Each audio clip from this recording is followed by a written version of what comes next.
साबित कर देता है कि वो इनका एक लीगल गार्डियन है। वो बच्चों का लीगल गार्डियन बनते ही बच्चों को मारने का सोचता है। वो सिर्फ ये सोच रहा था कि बच्चों को मारने के बाद सारी प्रॉपर्टी उसको मिल जाएगी, इसीलिए वो बच्चों को एक रेलवे ट्रैक पर छोड़ देता है, कार को लॉक कर। अब जब बच्चों को ये बात पता चलती है कि यहाँ पर ट्रेन आने वाली है, तो तभी वॉयलेट जल्दी से बैंकर को कॉल करती है। बैंकर के पास भी ट्रेन चल रही थी, इसलिए उनको कोई भी बात समझ नहीं आती। वॉयलेट के माइंड में अब एक आइडिया आता है। वो एक ऐसा इंस्ट्रूमेंट बनाती है कि जिसे फेंकने से वो ट्रेन के ट्रैक को तब्दील कर सके। ऐसा करने में वो सक्सेसफुल भी हो जाती है। वो जैसे ही वो इंस्ट्रूमेंट को फेंकती है, वो ट्रेन के ट्रैक को चेंज कर देती है। वॉयलेट अपने दोनों बहन भाइयों की जान को बचा लेती है।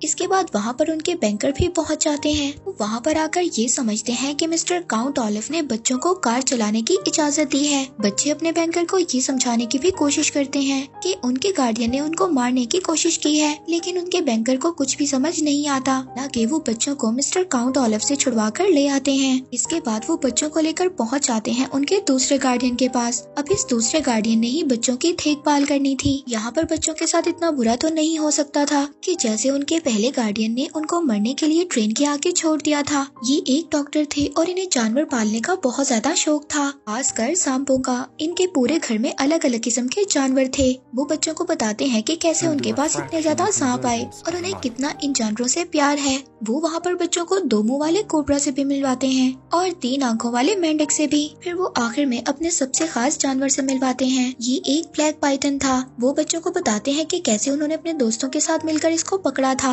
वो बताते हैं कि ये दुनिया का सबसे ज्यादा फ्रेंडली जानवर है। ये किसी भी इंसान को मार नहीं सकता। रात होने पर डॉक्टर गार्डियन उनको गाना भी सुनाते हैं। जी अब अपने दूसरे गार्डियन के साथ रहकर बहुत ज्यादा कंफर्टेबल फील कर रहे थे और वो इनको ये भी बताते हैं कि हमारे घर वाले भी हमें यही सॉन्ग सुनाया करते थे। अब वो डॉक्टर अगली सुबह सभी जानवरों और बच्चों को लेकर कहीं पर जाने वाले थे, तभी वहाँ पर एक और आदमी आ जाता है। ये आदमी उनको बताता है कि ये एक असिस्टेंट है। हालांकि बुलाया तो इसको डॉक्टर नहीं था, लेकिन ये आदमी एक बहरूपिया था। और यहाँ पर हमें पता चलता है कि ये आदमी कोई और नहीं बल्कि काउंट ऑलिव था। ये यहाँ पर भी बच्चों को मारने के लिए आ गया था। जे अपने गार्डियन को बहुत ज्यादा बताने की कोशिश करते हैं, लेकिन उनके गार्डियन ये समझ ही नहीं पाते कि बच्चे क्या इशारा कर रहे हैं। बच्चों के माइंड में एक आइडिया आता है। वो सांप के ऊपर कुछ लिखकर अपने गार्डियन के पास भेज देते हैं। अब डॉक्टर को ये बात समझ आ जाती है कि ये आदमी जो उनका असिस्टेंट बनकर आया है, ये एक बहरूपिया है। तब तक बहुत ज्यादा देर हो चुकी थी।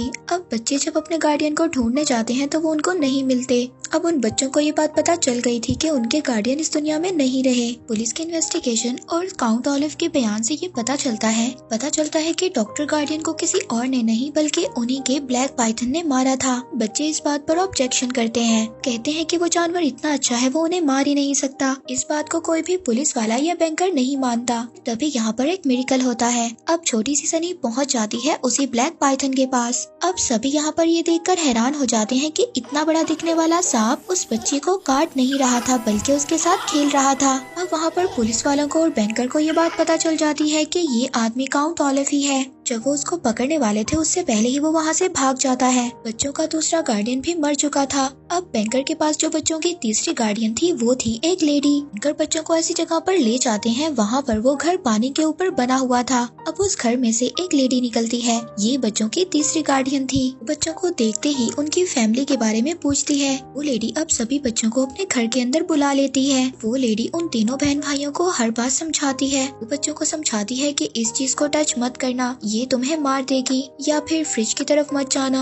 वो तुम्हें अपने नीचे दबा देगा, उस झूमर के नीचे मत जाना, वो तुम्हारे ऊपर गिर जाएगा, हो सके तो किसी डोर के हैंडल को भी मत टच करना, अगर वो टूट गया तो वो तुम्हारी आंखों के अंदर लग सकता है। वो लेडी हर बात से डरा करती थी। वो ये सोचती थी कि आज नहीं तो कल इन चीजों से वो मर जाएगी। इस वजह से वो घर से बाहर भी नहीं जाया करती थी। अब वॉयलेट उस लेडी से पूछती है कि क्या आपको पता है कि हमारे पेरेंट्स की डेथ कैसे हुई, यानी कि हमारे घर में आग कैसी लगी, लेकिन वो लेडी उनको कुछ भी नहीं बताती। वो वॉयलेट को एक पुराना एल्बम दिखाती है जिसमें उसकी बहुत ज्यादा पुरानी पिक्चर्स और बहुत ज्यादा पुरानी यादें थी। बच्चे देखते हैं उस एल्बम में कि ये लेडी बहुत ज्यादा ब्रेव हुआ करती थी। तभी उनके सामने एक ऐसी पिक्चर आती है जिसमें एक बहुत बड़ा ग्रुप था। तभी वॉयलेट उस लेडी से पूछती है कि क्या आप मेरे पेरेंट्स को जानती थी, यानी कि मेरे पेरेंट्स आप लोगों के साथ रहा करते थे। और इस पिक्चर में वो अपने सेकंड गार्डियन को भी देखते हैं, उनको काउंट ऑलिव ने मार दिया था, यानी कि आप सभी लोग एक दूसरे को जानते थे।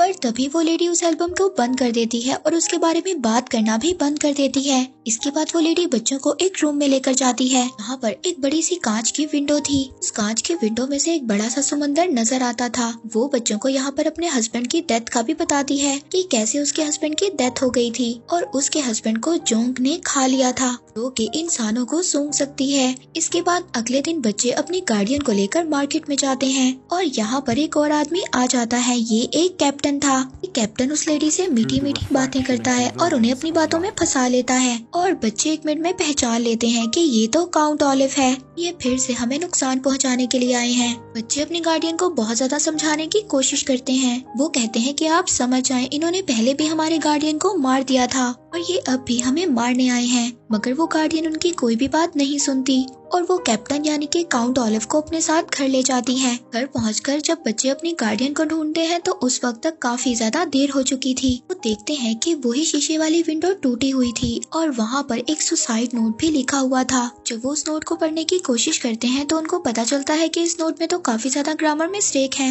मगर वो यहाँ पर ये बात सोचते हैं कि उनकी गार्डियन तो कभी भी ग्रामेटिकल मिस्टेक नहीं करती थी। यहाँ पर हमें ये बात पता है कि क्लाउस को बुक्स के बारे में काफी ज्यादा इन्फॉर्मेशन थी। वो वायलेट को बताता है कि अगर कोई ग्रामर मिस्टेक कर रहा है तो इसका मतलब ये है कि वो